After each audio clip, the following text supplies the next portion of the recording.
কলব ভালো তো চোখ ভালো, কলব ভালো তো কান ভালো, কলব ভালো তো দিল ভালো, তো কলব এটা ভালো তো হাত ভালো, কলব ভালো তো পা ভালো, কলব ভালো তো তার গোটা অঙ্গ প্রত্যঙ্গ সব ভালো। কুল আউযু বিরাব্বিল ফালাক মিন শাররি মা খালাক। যা কিছু আপনি বানাইছেন সকল সৃষ্টির ভেতরে যে জিনিসে যে ক্ষতি আছে সেই ক্ষতির থেকে আল্লাহ আপনি আমাকে হেফাজত করেন, আপনার আশ্রয় আমি কামনা করি। যেমন একই জিনিসের ভেতরে উপকারও আছে অপকারও আছে। যেমন আগুন, আগুনের ভেতরে উপকারও আছে আবার অপকারও আছে। একই জিনিসের ভেতরে অপকার বেশি উপকার কম। যেমন সাপের বিষ, অপকার বেশি কিন্তু এর ভেতরে আবার উপকারও আছে, এটার দ্বারা আবার ঔষধ বানানো হয়। ইঁদুর অপকার করে, আবার ইঁদুরের লেজ থেকে ঔষধ আবিষ্কারও হয়। একই জিনিস, এটার ভেতরে উপকারও আছে অপকারও আছে। আল্লাহর সৃষ্টির সব কিছুর ভেতরে উপকারও আছে অপকারও আছে। মুমিনের জন্য আল্লাহ তাআলার কাছে অপকার থেকে পানাহ চাওয়া এটা আল্লাহর পছন্দ। যে সকল বস্তুর ভেতরে অপকার আছে, যেমন ভাত, ভাতের ভিতরে তো উপকার আছে, পেট ভরবে, ভিটামিন হবে, কিন্তু যদি ডায়াবেটিস হয়ে যায় তাহলে এর ভিতরে কি আছে? অপকারও আছে। তখন আবার পানাহ চাইতে হইব, আল্লাহ এই ভাতের ভিতরে যে ক্ষতি আছে এটার থেকেও আপনি আমাকে হেফাজত করেন। চিনির ভেতরে স্বাদ আছে, মিষ্টতা আছে, খাবারের আয়োজন মজাদার করার উপায় উপকরণ আছে, আবার চিনির ভেতরে সুগারও আছে। সুগার ডায়াবেটিস রোগীর অপকার করবে না? তো এখন এর থেকে পানাহ চাইবে কার কাছে? আল্লাহর কাছে। আল্লাহর সৃষ্টির যত ক্ষতি আছে সকল ক্ষতির থেকে কার আশ্রয় কামনা করবে? জোরে বলেন। কারণ ক্ষতির থেকে বাঁচানে ওয়ালা কে? সকল প্রকারের ক্ষতির থেকে বাঁচানে ওয়ালা কে? এবং ওই ক্ষতির থেকেও আল্লাহর কাছে আশ্রয় প্রার্থনা করবে। আল্লাহর কাছে আল্লাহ তাআলা শিখাইতেছেন, যারা গীত মাইরা মাইরা জাদু করে তাদের অনিষ্টতার থেকেও আল্লাহর কাছে পানাহ চাইবে। অন্ধকার রাতের অনিষ্টতার থেকে আল্লাহর কাছে পানাহ চাইবে। রাত যখন গভীর অন্ধকার হয়ে যায় তখন অন্ধকার পথে চলা মানুষের জন্য কঠিন। অন্ধকারের ভেতরে চললে মানুষ গর্তে পড়ে যায়, অন্ধকারের ভেতরে চললে নাপাকের ভেতরে পা লেগে যায়, অন্ধকারের ভেতরে চললে পড়ে অন্ধকারের ভেতরে দুর্ঘটনা ঘটে যায়, অন্ধকারের ভেতরে মানুষ অনিষ্টতায় পড়ে যাওয়ার আশঙ্কা বেশি হয়। রাত যখন অন্ধকার ছেয়ে যায় এর অনিষ্টতার থেকেও আল্লাহর কাছে আল্লাহ পানাহ চাইতে বললেন। আল্লাহ তাআলা ওই সকল মানুষগুলো যারা কুফরি করে, ফু দিয়ে দিয়ে, গীত মেরে মেরে, জাদু করে করে মানুষের ক্ষতি যারা করে, তাদের থেকেও আল্লাহ তাআলা আল্লাহর আশ্রয় কামনা করতে বলেছেন। আল্লাহ পাকের একটা সিফাত বলে আল্লাহ তাআলা 3 কিসমের ক্ষতির থেকে আল্লাহ তাআলা বান্দাকে পানাহ চাওয়া শিখাইছেন এই সূরার মাধ্যমে। সিফাত কিন্তু একটা, রব্বিল ফালাক, ফালাকের রব যিনি, উষার রব যিনি, তার কাছে আশ্রয় প্রার্থনা করবে 3 ধরনের ক্ষতির থেকে। দেখেন এখানে মুফাসসিরিন হযরতরা বলেন, জাস্টিস তাকি উসমানী ওনার তাফসীরে লিখেছেন, একটা সিফাত বলে জিসমানি 3 ধরনের ক্ষতির থেকে পানাহ চাওয়ার তালিম আল্লাহ তাআলা সূরা ফালাকে দান করেছেন। আর মুআওয়াযাতাইনের 2 নম্বর শেষ সূরা যেটা, এই সূরার ভেতরে আল্লাহর গুণ বর্ণনা করেছে 3টা, কিন্তু ক্ষতির থেকে বাঁচার জন্য দোয়া পদ্ধতি শিখাইছে মাত্র একটা। সূরা ফালাকের ভেতরে জিসমানি কষ্টের থেকে বাঁচার আয়োজন, আর সূরা নাসের ভেতরে রূহানি কষ্টের থেকে বাঁচার আয়োজন, কলবের অপরিচ্ছন্নতা বিমারির থেকে বাঁচার আয়োজন। যে শয়তান, যে মানুষ অথবা যে ইবলিস শয়তান অথবা যে মানুষ শয়তান তোমার দিল খারাপ করতে পারে, তার থেকে আল্লাহর কাছে পানাহ চাও, আল্লাহর আশ্রয় কামনা করো। শেষ সূরার ভেতরে আল্লাহ তাআলা বান্দার কলব বাঁচানি শিখাইছেন। কারণ জেসেম বাইচা গেলে লাভ না, কলব বাইচা গেলে বান্দার লাভ। কারণ আল্লাহ তাআলা তো বান্দার জিসম দেখবেন না, জিসমানি সুস্থতা দেখবেন না, আল্লাহ দেখবেন হলো বান্দার কলবের সুস্থতা। এ কারণেই কদ আফলাহা মান তাযাক্কা কদ আফলাহা মান যাক্কাহা, কলবটাকে যারা পরিশুদ্ধ করে নিল তারাই সফল হয়ে গেল। একেবারে আল্লাহর কালামের শেষ ভাগে আল্লাহ তাআলা বান্দাকে কলবি বিমারি থেকে বাঁচার পথ দেখাইছেন। আল্লাহু আকবার কবিরা। কলবের বিমারি, কারণ কলব নষ্ট হয়ে গেলে আখিরাত নষ্ট, জিসম নষ্ট হয়ে গেলে দুনিয়া নষ্ট, কিন্তু যদি কলব নষ্ট হয়, রূহ নষ্ট হয়, তাহলে তার আখিরাত নষ্ট। দুনিয়ার কষ্ট এটা অস্থায়ী। কারণ যদি অসুস্থতার কারণে যদি তার দেহ নষ্ট হয়ে যায়, দৈহিক কষ্টটা মৃত্যুর মাধ্যমে শেষ হয়ে যায়।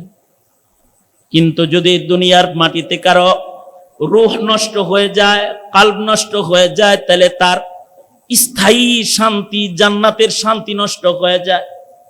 যার কলব নষ্ট হয়ে গেল তার জান্নাত নষ্ট হয়ে গেল, আর যার কলব ঠিক হয়ে গেল তার আখিরাত ঠিক হয়ে গেল। তাহলে দুনিয়ার জিসমানি হালাত ঠিক করার চাইতেও আহমিয়ত হলো কলব ঠিক করার আহমিয়ত বেশি। কারণ হলো কলবের পরিচ্ছন্নতা তার স্থায়ী সুখ আনবে, আর কলবের অপরিচ্ছন্নতা তার স্থায়ী দুঃখ আনবে। এ কারণে 3 গুণ বইলা তারপরে বান্দাকে বলতেছে আল্লাযী ইউওয়াসবিসু ফি সুদুরিন নাস মিনাল জিন্নাতি ওয়ান নাস। গুণ বলতেছে 3টা, আর রোগ মুক্তির আয়োজন হলো মাত্র একটা, কলবি রোগ মুক্তির আয়োজন এই সূরার ভেতরে।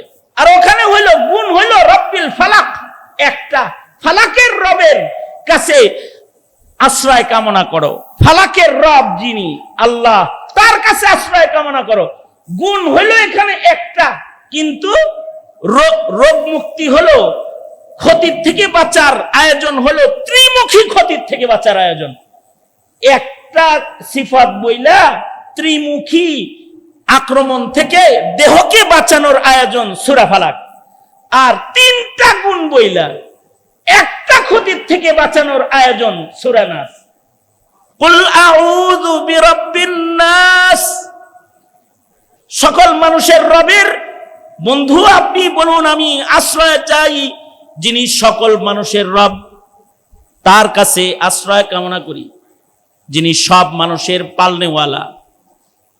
মালিকিন নাস, যিনি সকল মানুষের বাদশাহ, মালিক, যিনি সকল বাদশাদেরও বাদশাহ, সকল ক্ষমতা যার, তার আশ্রয় কামনা করি, যিনি সকল মালিকের রব। কুল আউযু বিরাব্বিন নাস মালিকিন নাস, যিনি সব মানুষের বাদশাহ, মালিক। ইলাহিন নাস, সমগ্র মানব জাতির যিনি ইলাহ, যিনি রব, যার ইবাদত করা হয়, সেই রবের কাছে আমি আশ্রয় কামনা করি। কিসের থেকে? আল্লাযী ইউওয়াসবিসু ফি সুদুরিন নাস, মানুষের হৃদয়ে ওয়াসওয়াসা ডালবে যে দুশমনগুলা, তাদের থেকে। 3 ধরনের গুণ বইলা আল্লাহ তাআলার কাছে কলব পরিচ্ছন্নতা করার আশ্রয় কামনা করার পথ আল্লাহ তাআলা সূরা নাসে দেখাইছেন। তার মানে হলো কলব ঠিক তো সব ঠিক। আলা ইন্না ফিল জাসাদি লামুদগা ইদা সালুহাত সালুহাল জাসাদু কুল্লু ওয়া ইদা ফাসাদাত ফাসাদাল জাসাদু কুল্লু আলা ওয়া হিয়াল কলব। আল্লাহর রাসূল বলেন মানব দেহের ভিতরে একটা গোশতের টুকরা আছে, যেই গোশতের টুকরাটা এইটা যদি ভালো হয় দেহের সব অঙ্গ ভালো হয়, আর যদি এই গোশতের টুকরাটা খারাপ হয় তাহলে কলবের আসার গোটা দেহের উপরে পড়ে।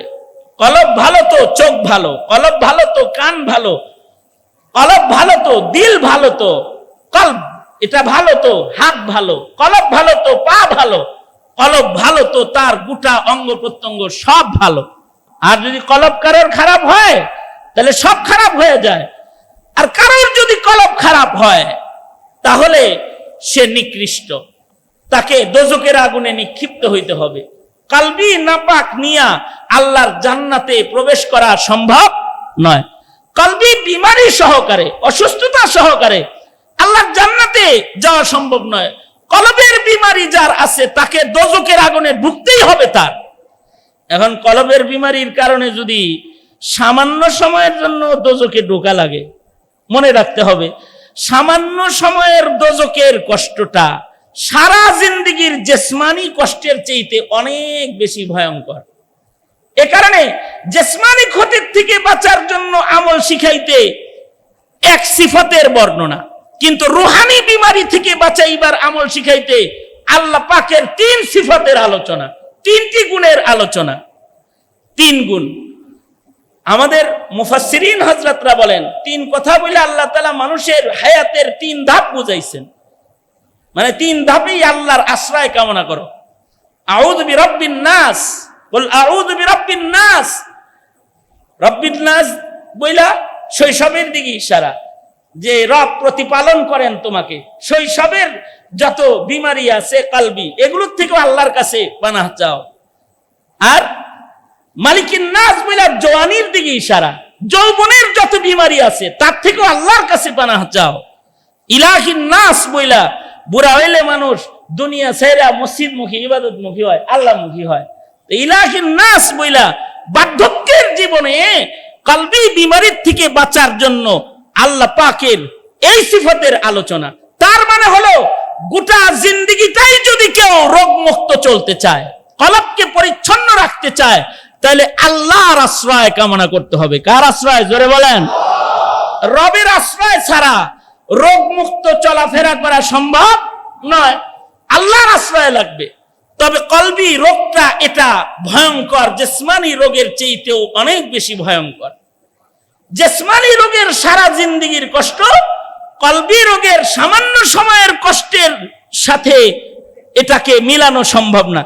অর্থাৎ দোজকে যদি কারোর 1 সেকেন্ড থাকতে হয়, মনে করেন কলবি রোগের কারণে দোজকে গেছে 1 সেকেন্ডের জন্য, আর জিসমানি বিমারির কারণে কষ্ট করছে 60 বছর। 60 বছরের জিসমানি কষ্ট এক জায়গায় দিলে কলবি রোগের কারণে 1 মিনিটের দোজকের আগুন যেটা ভোগ করবে, এই 1 মিনিটের দোজকের আগুনের কষ্ট 60 বছরের জিসমানি কষ্টের চাইতে অনেক বেশি ভয়ঙ্কর। কারণ ইন্নাহা সাআত মুস্তাকাররা ওয়া মুকামা, দোজক তো নিকৃষ্ট জায়গা, এখানে 1 মিনিট থাকাও কারোর জন্য সম্ভব না।